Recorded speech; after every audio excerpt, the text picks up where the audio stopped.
Welcome to the first Apollo art analysis ever. I'm essentially just going to be taking the piece that I am showcasing today. We're going to break it down a bit and we're going to take a look at it as deep as we can. All right, so let's do that. So this is the piece we're going to be working with today. Obviously, in our first introduction, we see that it is a portraiture. And we also notice that it is a virtual rendering, so they're working with the 3D artist in the medium of the digital render. Next, we're also noticing kind of in that initial introduction, we're met face to face with this rabbit kind of subject. This is from the Hoppers collection, which is essentially a NFT collectible project. I don't know too much about the collectible project itself, so I can't speak on that. I would say do your own research if you want to try and dive into it. We're just going to be looking at the art today, so we're not really concerned with all that. So let's get to it. So obviously, in our first introduction, we're met face to face with this rabbit subject, right? And both eyes really stand out to me. It feels kind of like this amber or even this molten metal. So that really glows in contrast against this green color there. I also noticed that the subject is obviously in front of the curtains behind. So these curtains essentially create both an emphasis and a little bit more textural diversity due to the kind of rippled fabric there. So moving on, obviously it feels like this piece is split across a near symmetrical axis.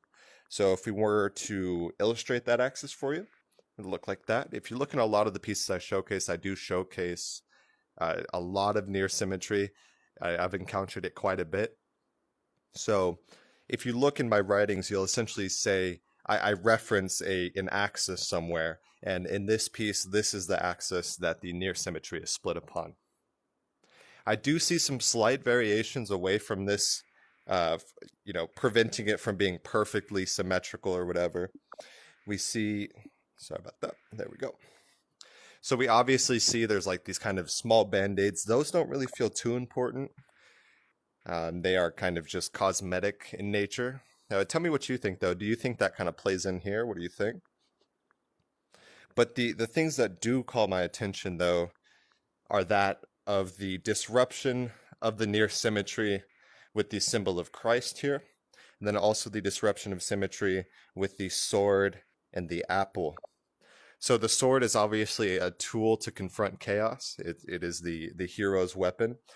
The apple can be seen as creativity, openness, inclination towards ideas and the arts, specifically in the lingual aspect of that.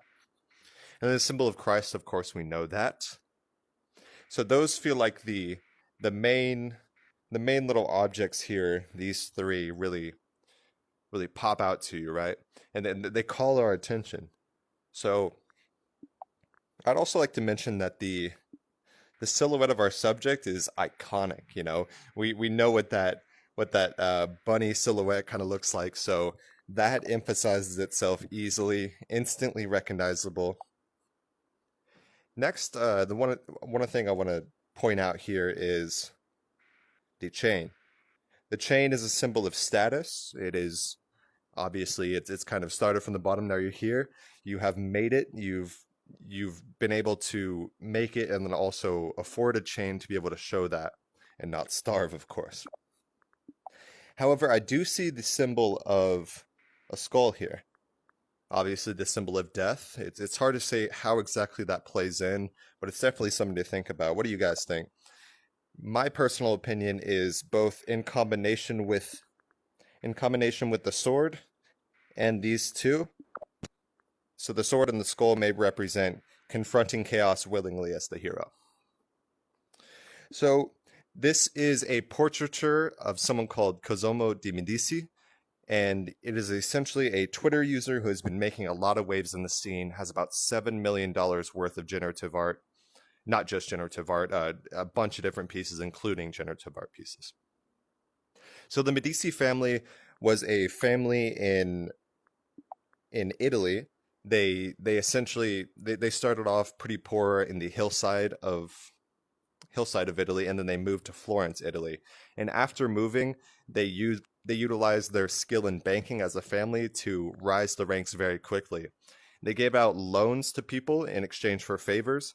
And of course, by lending those loans, they were able to make a lot more money on that because people wanted favors and quickly, right? So they rose to immense power, and they, even though they were private citizens, they had a lot of control over the cultural scene, the economic scene, and even the political scene as well. And they also invested in a lot of patronage of the arts. So they worked with Botticelli. They also worked with Michelangelo and another artist that currently escapes me. Um, they worked on, they facilitated the creation of St. Peter's Basilica, if you know that. And they made waves in Florence and easily beyond in the scene. So if we were to calculate in modern money just how much the Medici family put into art, it'd be close to $500 million, which is absolutely astonishing, especially at the time. The spending that much money on art alone is a true endeavor, and it means that you are confident with your decisions. And obviously, Michelangelo and Botticelli, they ring out to this day because of those elevations by the Medici family.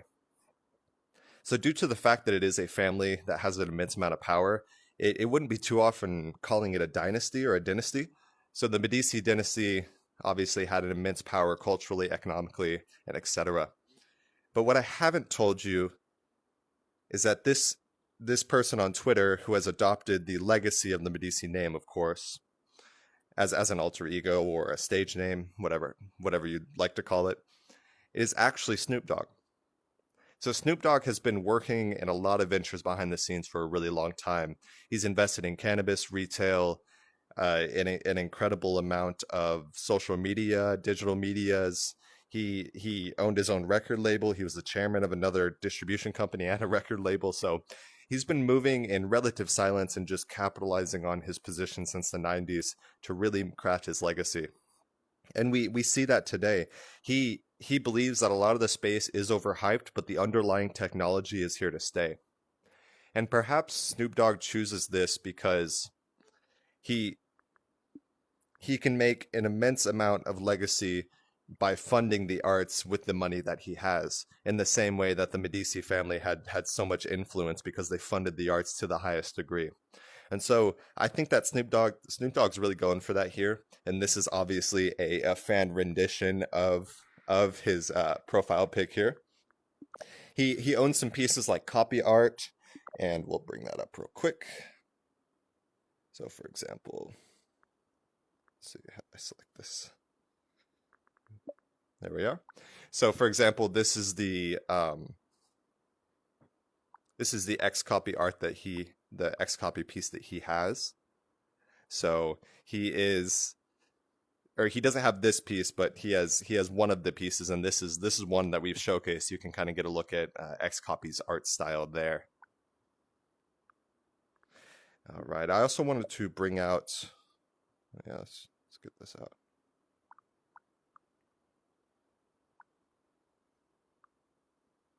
I also wanted to show you guys. This is his Twitter handle. If you guys want to reference that, you can find all of his posts. He posts an incredible amount.